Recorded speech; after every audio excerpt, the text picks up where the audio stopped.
A man lies on the battlefield, blood pouring from a wound in his throat. His voice is gone, but his will to fight is not. Against all odds, he rises, grabs a bazooka, and destroys an enemy tank before leading his men into battle one last time. This isn't the plot of a Hollywood war movie. It's the true story of Lieutenant Colonel Matt Urban, the forgotten legend of World War II. Today, we're diving deep into the incredible journey of the man who earned the nickname, the Ghost. Why was he nearly erased from history? And what made him one of the most fearless soldiers to ever live? Stay tuned, because this is a story you'll never forget. Matt Urban's journey began in 1919 in Buffalo, New York. Born to a hardworking immigrant family, he grew up in the shadow of the Great Depression. From an early age, Urban learned how to endure hardship. In high school, he excelled in athletics, but it was during his time in Cornell University's ROTC program that his leadership skills truly began to shine. When the U.S. entered World War II, Urban was among the first to enlist. Assigned to the 2nd Battalion, 60th Infantry Regiment, he quickly developed a reputation among his men. Urban wasn't the type of officer to stay behind the lines. He was always at the front, leading by example, no matter how dangerous the situation. His first true test came during the invasion of North Africa in 1943. Urban's battalion was under heavy fire from a relentless German counterattack. When his commanding officer was killed, Urban didn't hesitate. He took charge, rallying his men to hold their position against overwhelming odds. It was clear to everyone that this was no ordinary soldier. Over the next year, Urban fought through the campaigns in Sicily and Normandy. Time and again, he proved his fearlessness and determination. But it was during the D-Day landings that he earned his legendary nickname, the Ghost.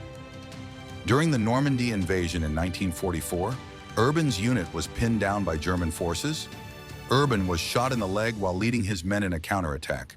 Despite the excruciating pain, he refused to be evacuated. Instead, he commandeered a Sherman tank, climbed aboard, and personally led his men to victory. His courage was the turning point in that battle, but the cost was high. His injuries continued to mount. Days later, during another battle, a German mortar struck, leaving Urban with a severe throat wound that robbed him of his voice. For most men, this would have been the end of their war, but not for Urban. Bandaged and unable to speak, he used hand signals to command his men, refusing to leave the front lines. His indomitable spirit inspired everyone around him, proving that leadership isn't about words, it's about actions. One of Urban's most remarkable moments came during the push into France.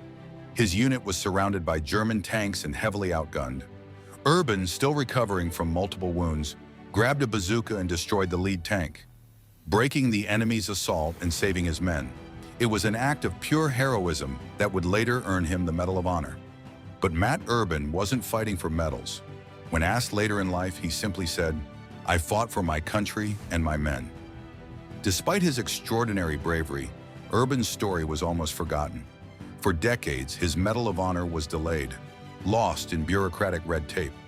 It wasn't until 1980, nearly 36 years after the war, that he finally received the recognition he deserved. Even then, Urban shrugged it off, saying, "I did what any soldier would do."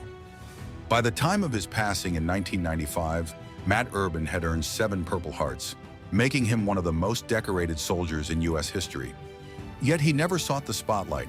For him, the greatest honor was serving alongside his men and doing everything in his power to bring them home.